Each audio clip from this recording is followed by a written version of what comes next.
Bonjour. Michel Dufresne. Pour l'homme. Évoquer l'anti-humanisme propre à la philosophie contemporaine et de défendre contre elle l'idée d'une philosophie qui aurait souci de l'homme.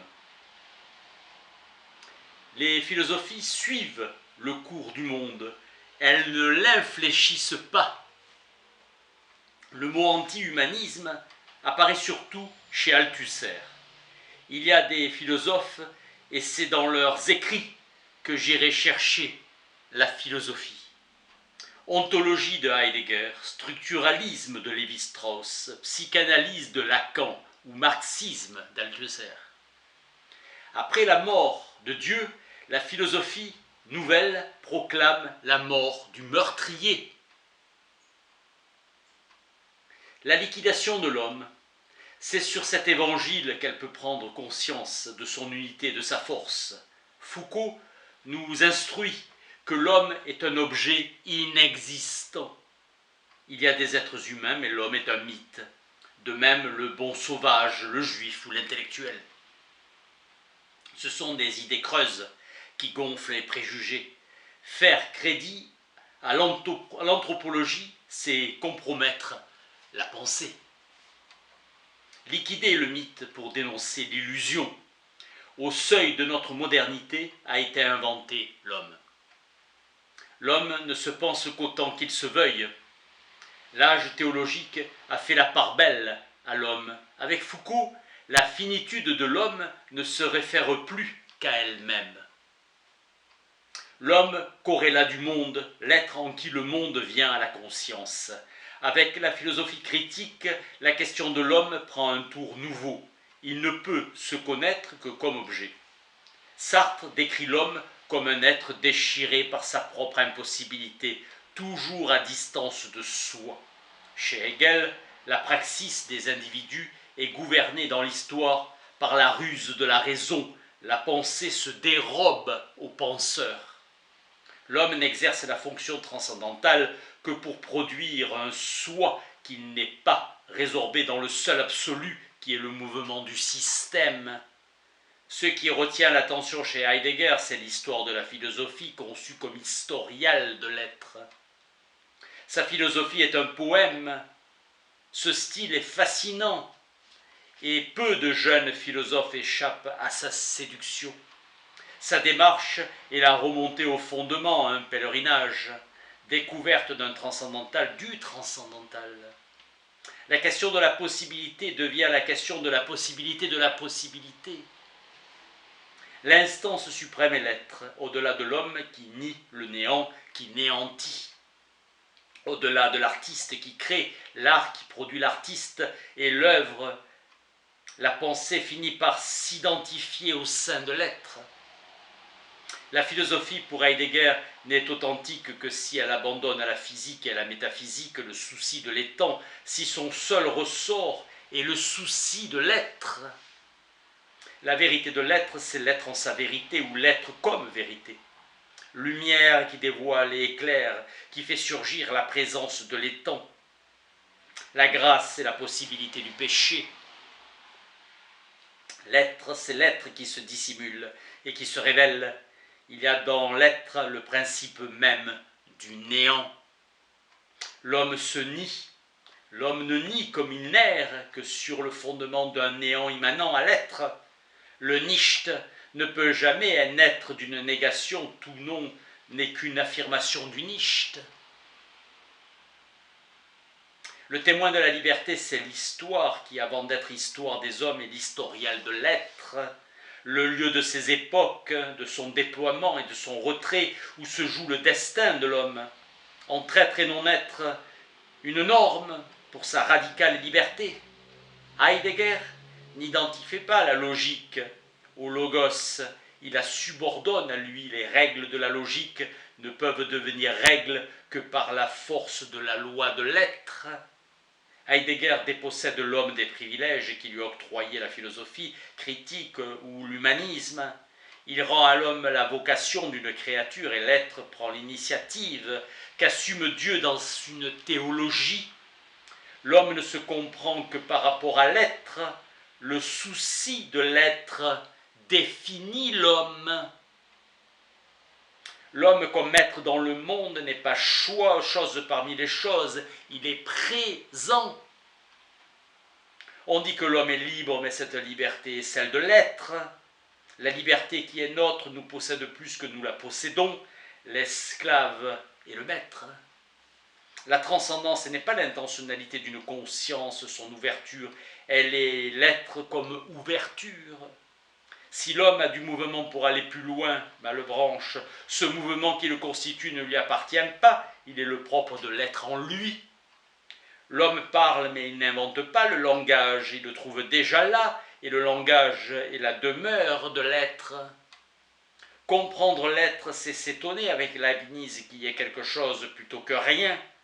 L'appréhension n'est pas un mode de comportement que l'homme possède comme une propriété, mais inversement, l'appréhension est l'événement qui possède l'homme.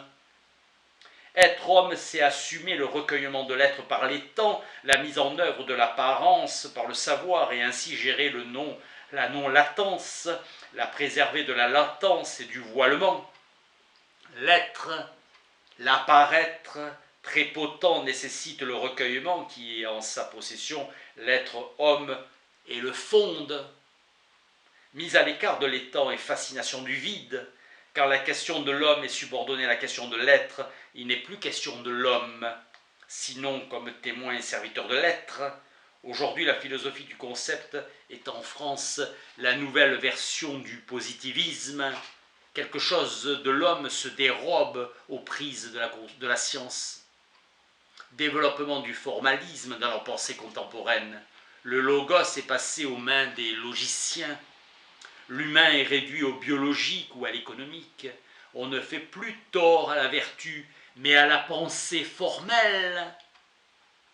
Refusant à l'homme l'initiative de la pensée pour le mettre au service de ce qui est pensé. On lui refuse la responsabilité de la pensée, ordonnée à ses propres œuvres dont on lui refuse la paternité, proie de ce qui le dépasse, le concept, fin et norme de tout savoir véritable. Le concept exprime le système et le système le produit. Le concept ne vise pas la chose, il l'est. Le concept est la chose même, la chose n'est plus que le concept perdant l'altérité qu'attestait une perception discréditée.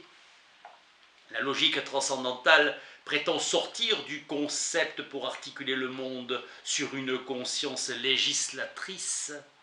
Pour Husserl, la vraie vie est que dans le concept, c'est la vie de la subjectivité transcendantale, c'est une philosophie du concept qui peut donner une doctrine de la science. La nécessité génératrice n'est pas celle d'une activité mais d'une dialectique. Privilégier le formel, Jean Cavaillès, ce n'est pas encore disqualifier le monde. Foucault en vient au concept d'épistémé.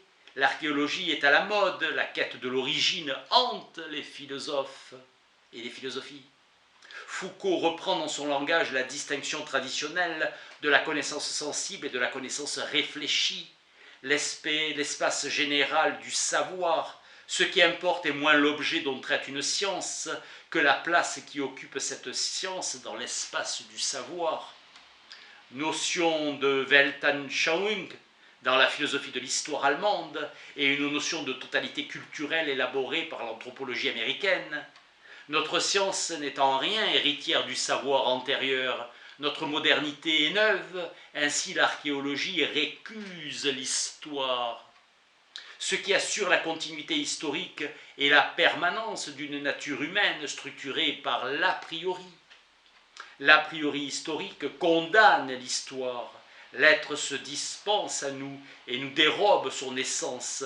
La positivité du réel identifie l'existence et l'être pour la pensée. C'est la pensée qui constitue l'objet. Pour Foucault, l'homme n'est que le concept d'homme, une figure évanouissante dans un système temporaire de concepts. Il ne considère pas l'homme réel, être fini qui n'existe que pour le temps où le système l'appelle. Chez Heidegger, la pensée suscite le penseur. L'homme est débouté comme objet du système. Kant fonde la révolution copernicienne sur la découverte de la finitude du sujet transcendantal, quand les sciences découvrent la possibilité de la vie, lui signifiant sa finitude empirique. Le savoir ne promet l'homme que pour la destituer, pour le destituer, dissoudre l'homme. Le positivisme n'introduit pas l'homme dans le champ de la pensée. Doménac dit « Est-ce la peine de détacher la peine du vécu, car si la différence, l'altérité, la passion sont irréductibles, on ne peut plus les organiser en système ?» Althusser écrit que le réel est indépendant de la connaissance, mais ne peut être défini que par sa connaissance. Althusser cherche dans Marx une philosophie de la science, concept clé emprunté à Bachelard, qui est la coupure épistémologique. Le passage à la science est un saut qualitatif dans un autre élément. Être plus lucidement marxiste que Marx. La découverte de Marx concerne la réalité de l'objet, sa définition. Althusser reproche à Engels de s'être laissé séduire par l'empirisme, d'avoir substitué la chose réelle au concept. Mais ne peut-on reprocher à Althusser d'opérer symétriquement la substitution du concept à la chose? La théorie d'abord, la théorie de la théorie, c'est la philosophie. L'idéologie est le rapport vécu des hommes à leur monde. Althusser craint que le concept idéologique n'usurpe une fonction théorique et ne contamine la théorie pureté formelle du savoir. Althusser est autant spinoziste que marxiste, une réalité propre du vouloir et un double rapport du vouloir aux pensées. Le vouloir suscite le penser. On ne pense que si on veut penser, et ce qu'on veut penser. Colère prophétique de Marx, à savoir la misère et l'oppression du prolétariat, s'attacher à l'étude de Marx, ceux qui s'associent à son indignation et à son espérance. Althusser propose une lecture structuraliste du capital. Les rapports de production ne sont pas des rapports humains, mais la structure est dotée d'une causalité propre, cause immanente. Le langage apparaît comme condition de la science en instaurant la culture et la capitalisation du savoir. Le langage est le milieu, l'élément pour Hegel de toute pensée scientifique. Wittgenstein inaugure la réflexion sur le langage. Le langage est la pensée même et non un outil parmi les outils, comme dirait André Leroi-Gourhan. Tout langage de signes corrects doit pouvoir se traduire dans tout autre langage. La logique comme discipline est un vrai langage. Le monde n'est que mon propre monde, car il est le monde de mon langage.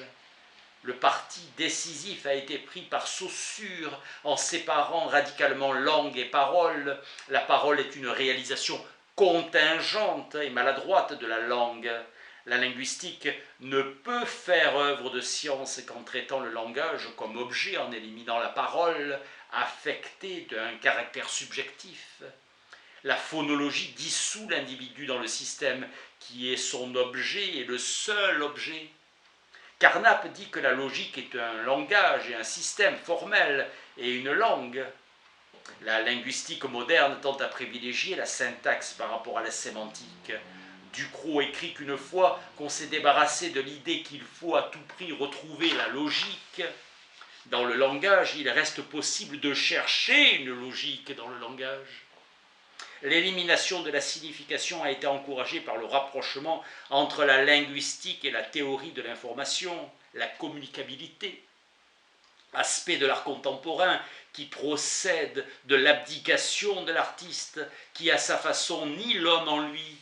Le créateur s'efface totalement, il veut que l'œuvre se suffise à elle-même, qu'elle porte en elle son sens. La littérature n'est bien qu'un langage, un système de signes.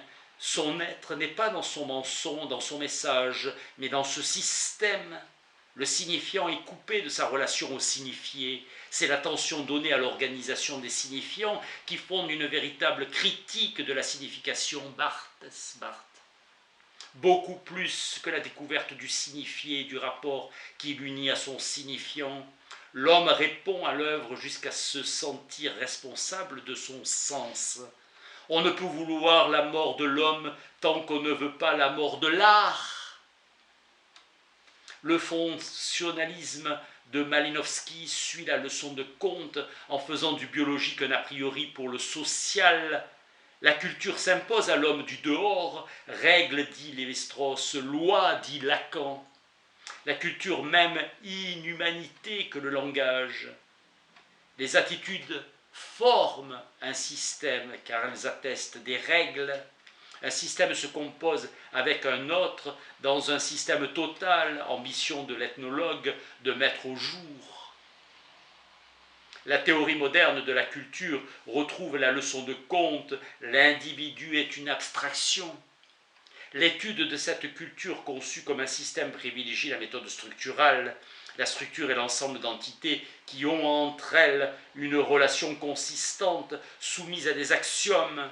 Une structure offre un caractère de système.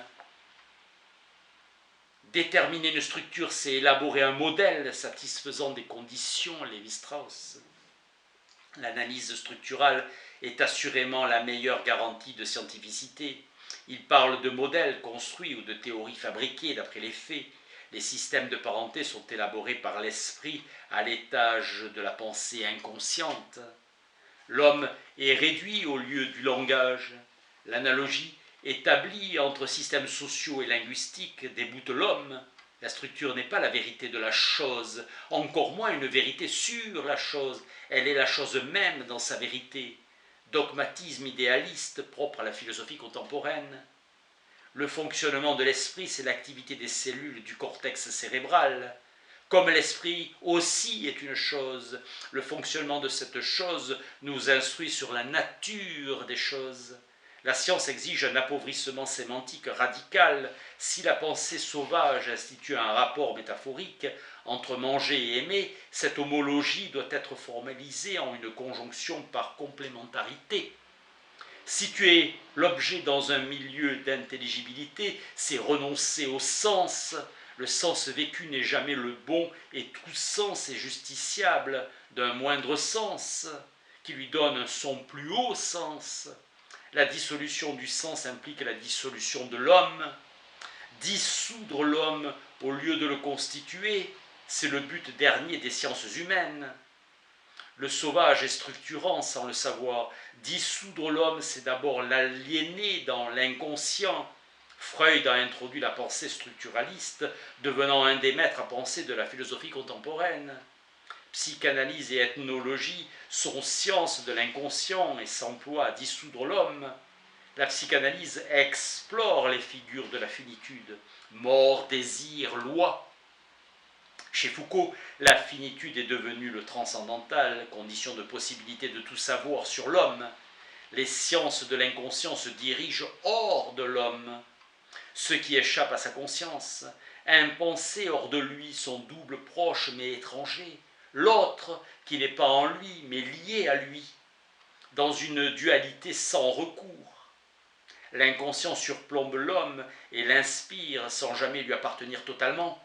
Lacan n'admet pas que notre culture se poursuive dans les ténèbres extérieures à la subjectivité créatrice. Tel est l'ordre du signifiant, indifférent au signifié. Ce signifiant désigne une absence. Le désir signifie le manque, à être. Le rêve métaphore du désir et le désir est la métonymie du manque à être. Le désir est ce qui se manifeste dans l'intervalle que creuse la demande en deçà d'elle-même. Le sujet, en articulant la chaîne signifiante, amène au jour le manque à être avec laquelle appelle d'en recevoir le complément de l'autre, si l'autre lieu de la parole est aussi le lieu de ce manque. Sa réalité tient du discours concret en tant que champ de la réalité transindividuelle du sujet. Pour l'homme, pas d'historicité sans histoire. L'idée, dit Derrida, n'est pas un absolu existant d'abord dans la plénitude de son essence et descendant à une histoire où il se révélerait à une subjectivité. La philosophie du concept a peine à inscrire l'activité conceptualisante dans une histoire concrète. La fonction est toujours fonction de l'élément dans le système. On ne peut instaurer une dynamique à partir de la statique sans en appeler à une force vive qui soit principe de mouvement. Mécanisme n'est pas moteur, alerte Canguilhem sur le langage. C'est l'historicité de l'homme qui anime et conjugue toutes les histoires. L'homme écarté, la structure est inerte. Quand l'homme écrit son histoire et l'inscrit dans une histoire du monde, des positivités, dit Foucault, c'est qu'il prend conscience de sa différence. L'objet de l'histoire est au travers de l'investigation historique, la production, la construction du concept d'histoire. La philosophie d'aujourd'hui prospère à renier l'homme.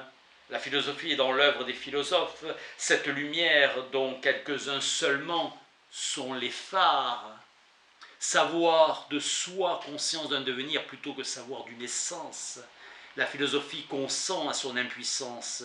Les progrès de la science l'ont obligé à prendre sa mesure. Le philosophe, dit Merleau-Ponty, est l'homme qui s'éveille et qui parle. Éloge de la philosophie. La philosophie commence lorsqu'on s'interroge sur le sens du monde ou de l'histoire. Lorsqu'Oppenheimer se demande si cela a un sens de fabriquer la bombe atomique, c'est toujours un homme qui pose cette question du sens. Savoir pour pouvoir. La fin de la science, son intérêt est dans la technique, comme son origine. On n'attend pas du savant qu'il soit lui-même un technicien. L'essentiel est que la philosophie débouche sur la vie. Tout comporte une éthique. Le philosophe s'adresse à des hommes et qui les provoque à être hommes ou surhommes. Et c'est de l'homme qu'elle procède. Elle parle du monde où l'homme fait son destin. Discours d'un homme qui parle du monde. Réhabiliter la subjectivité. L'homme est au monde comme partie du monde et comme corrélat du monde, sujet empirique et transcendantal. L'empirique constitue le champ transcendantal, dira Merleau-Ponty. Le concept est dans la vie, ou mieux, il est la vie même. Hegel dira que l'autre mouvement, l'automouvement du concept est le devenir même de l'objet, et par excellence le mouvement même de la vie dans le vivant, l'individu qui contient l'universel, ce mouvement par lequel l'être se déploie est le sens, lorsque la pensée cesse d'être sauvage. La connaissance s'épanouit en concept. Le concept est dans la chose, c'est la réalité qui commande, la réalité du système. L'homme défini comme figure de la finitude est voué à une fin prochaine, puisqu'on a identifié son être transcendantal à la finitude. Poète, celui qui rend aux mots leur liberté. Il n'y a de langage que réactivité par le sujet parlant, la rencontre de l'homme où surgit l'autre et sans commune mesure avec la rencontre des choses. L'ego a besoin de se connaître, d'abord comme ego pour connaître ensuite l'alter ego. La spécificité du langage humain qui se fonde sur l'expression d'une intériorité, la différence entre absolu, dit Lévinas, ne s'instaure que par le langage. L'intériorité seule est capable d'instituer une distance entre un signifiant et un signifié. Arbitraire d'une langue comme libre arbitre, la violence est un défi véritable qui me lance l'autre. Sa liberté veut promouvoir la mienne. J'apprends de lui ma propre intériorité, non d'un être clos, mais d'un être autre. La première ressemblance que les hommes aient entre eux, c'est qu'ils sont chacun uniques. La culture s'emploie à dissiper le mystère de l'autre et l'anarchie des relations humaines. Les étrangers ne sont pas vraiment des hommes. L'homme socialisé, c'est l'homme identifiable qui porte un nom et qui occupe un rang entre la culture sauvage et domestiquée. La différence est aussi profonde que l'identité, leçon de Lévi-Strauss entendue par Lyotard. Sous sa forme originaire, la culture est presque contemporaine de la nature. Passage d'une culture où l'homme habite poétiquement le monde à une culture où il se rend maître et possesseur de la nature. Pour Lyotard, tous les sensibles sont signifiants et tous les signifiants des sensibles. La culture est un second corps et un second monde, réciproque de ce second corps. Les actes sociaux sont chargés d'un sens symbolique qui ancre la société dans le monde. Le comportement besogneux est un jeu de signification qui bouleverse l'expérience même du besoin. Le monde est pris dans les raies du langage dépouillé de sa substance plus qu'être. Le langage, comme la culture, s'enracine dans la nature. L'imaginaire ne trompe pas tant que c'est la nature qui imagine et non l'homme qui fabule. La vocation de l'homme, c'est d'être séparé, de se séparer en lui-même, de se nier pour s'affirmer. Il faut bien définir l'homme par la liberté. Le vouloir véritable poursuit les fins dont il s'assure d'avoir les moyens. La volonté ne veut pas l'impossible, mais elle veut un peu au-delà de ce qu'elle peut. Les règles sociales épargnent à l'individu d'être mis à l'épreuve. Les tâches sont fixées, les ambitions canalisées. Une philosophie de l'homme implique une éthique. Ses fins sont morales, affirmant un droit de l'homme. Faire l'homme, c'est défaire l'inhumain. Vouloir l'homme, c'est aménager le monde pour lui, comme lui épargner d'avoir faim. La philosophie se réfère toujours à l'expérience commune du monde vécu. Le sociologue et le psychologue doivent rendre la parole à l'homme. Littéralement, l'homme se dépersonnalise, il renonce à être lui-même dans la mesure où être soi, c'est se vouloir et se conquérir. Le souci de l'efficacité condamne le luxe de la rêverie. L'homme s'accomplit aussi par le rêve et le jeu par là. Au plus secret, l'individu devient ce qu'il est. L'homme se sent chez lui dans un monde qui lui parle, sur une terre nourricière. Les philosophies qui annoncent la mort de l'homme se recommandent volontiers de la science, leur seul objet, et c'est à elle qu'elle emprunte les concepts de système, de structure et d'inconscient. Merci.